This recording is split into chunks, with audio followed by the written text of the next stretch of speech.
We have this emptiness. We don't know what to fill it with. And because of that emptiness, we have to fill it with something. And if we don't know what to fill it with, we're just going to consume as a way to kind of deal with that empty feeling, to numb ourselves. It's very difficult to be a human being. Let's start at a very basic level, going back to our earliest ancestry. So unlike animals, we are not programmed. Now, animals aren't completely programmed, that's a myth, but they're much more programmed than we are by their instincts. So a leopard doesn't wake up in the morning and go, what am I going to do today? Am I going to hunt this animal or that animal? No, I think it's kind of cloudy. No, they don't. They don't have that choice. We do.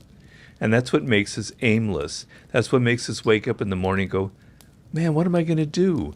So what that means, what that translates into is the human being has emptiness, has a hole inside of ourselves, a hole that we need to fill in some way because we have incredibly active minds. The brain, if you break it down, as I said earlier, we should be fetishizing it. If you study the brain in a larger sense, it's absolutely astounding the powers that it has, the amount of neural pathways that connect, the complexity of it, and the activeness of it. I meditate every morning, and as I try and still my mind, whoa, thoughts are coming like this. You can't believe how active your mind is. You're just not aware of it. But we have this emptiness. We don't know what to fill it with. This mind is active. We're not programmed. We don't know what to do. And because of that emptiness, we have to fill it with something. We're restless. And if we don't know what to fill it with, we're just going to consume as a way to kind of deal with that empty feeling, as you say, to numb ourselves. We're going to eat. We're going to watch movies. We're going to binge watch. We're going to get addicted to porn because it's filling that emptiness. It's taking that active mind and it's numbing it. And it's like, it seems satisfying because we don't have to deal with these other things. So you have to be aware that you have this emptiness inside of you. Everybody does. I have it. Everyone does. But my life, the way I go, and I don't mean to put the focus continually on me, is I wake up every morning now because I've reached this position, and I want you to have this privilege that I have. I'm not saying that I feel so great. I want you to have it. I have this feeling I wake up in the morning. I know what I have to accomplish. I know what my goals are. I know what I have to do that particular day. I know what I have to do that particular week. These are the things that I can do to fill that emptiness, to program, to give myself purpose, to have that North Star that you're talking about. And yes, within those parameters, I can waste some time reading about the Lakers on LakersGround.net, a website that I lurk in, or I can read articles that have nothing to do with my life, I can waste time, but I have a general parameter. I don't have that gnawing emptiness that has to be continually filled by consuming.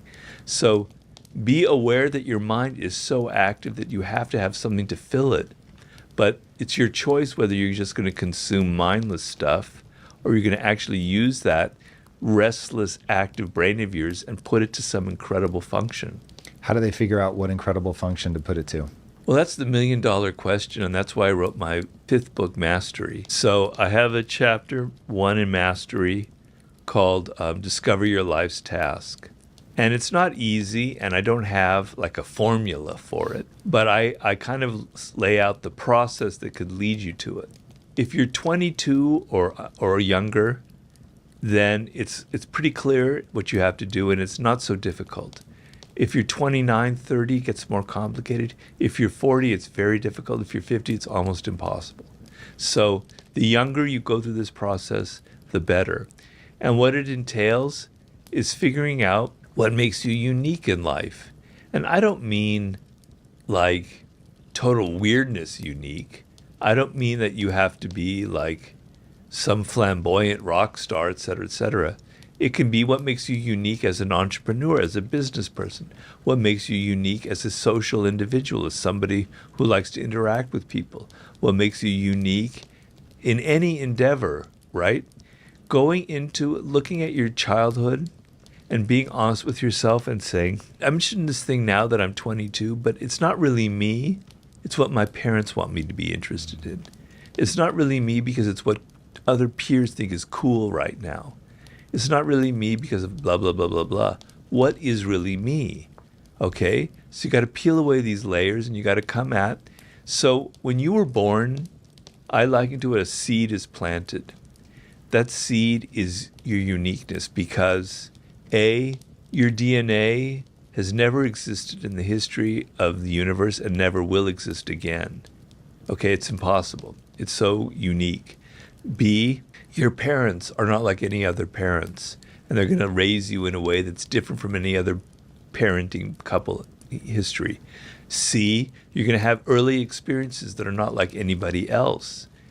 That is unique. That is you. That is what separates you from the 100 billion. I narrowed it down how many humans have lived in the, because I had it in one of my chapters. I think it's 100 billion, somewhere around that, 110 billion. Whoa. Ever. This is what separates me from Homo sapiens. Let's draw that line. Who have ever lived before, okay? And it's real. It exists.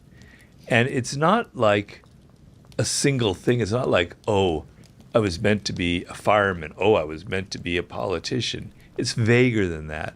It has to do with things that attract you, whether it's sports and your body, whether it's mathematics or music, or whether it's words and literature, or whether it's social things, or whether it's building a house, carpentry, or building a business, etc.